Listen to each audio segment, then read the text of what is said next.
from Langley Chrysler Service. Today we're going to be talking about cabin air filter inspection and replacing. Cabin air filter is just a particulate filter or a HEPA filter that goes above your blower motor to filter out any leaves. HEPA filter is tighter for particles, as well as if you don't change the filter over years and years, it's going to plug up the filter and the blower motor is still going to be trying to draw air through it, and it'll suck the filter into the blower motor in the little blower motor squirrel cage and makes all sorts of racket. Blower motor is an electrical motor that has a squirrel cage on it, and when it spins, it blows, it creates an airflow. It flows, that's all the airflow for your HVAC, whether it's heating, cooling. So it's just better to replace it once a year and check it twice a year. Cabin filter is going to be on the passenger side of your dash, behind the glove box, 99% of the time. So we'll have to move the seat back a little bit to give us some room and remove the glove box. And in behind the glove box, you'll see a rectangular door, which covers the filter, and you just open it up and pull out the filter. Here's our door. We'll just remove that. You can see our air filter here with the direction towards the blower motor. Give it a little flex.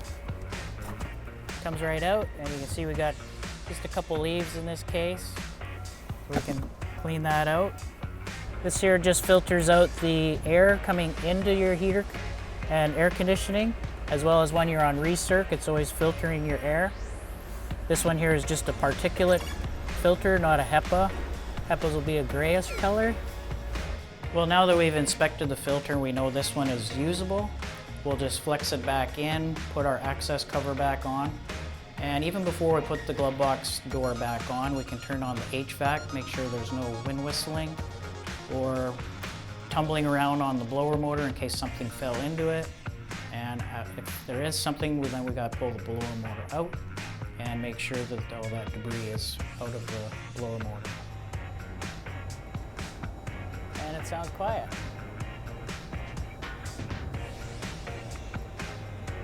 So we're good on this one.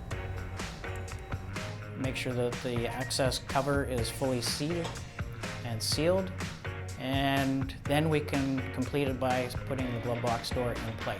I'll just put our glove box back in.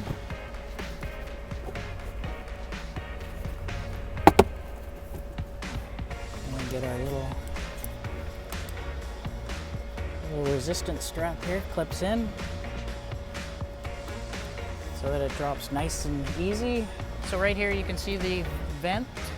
That's where the air gets taken in and goes down to the cabin filter. So you can see there's some particles in here already that are trying to get in there, some leaves and tree debris. Sometimes you'll get rodents trying to get in,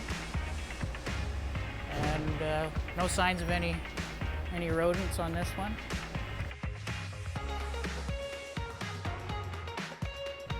Yeah, I wouldn't do it yourself unless you fully understand how it fits in there and fits nicely, because you don't want the filter to tuck in down towards the blower motor where it could get drawn in, as well as when you pull it out, if there's too much tree debris on it and you get it onto the motor, are you going to be able to get the motor out to clean it?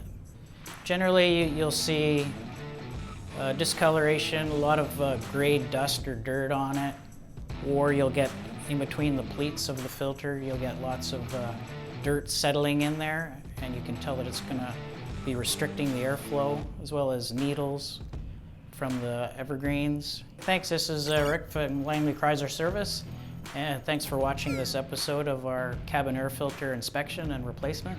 And if you have any questions, you can come on down. Thanks.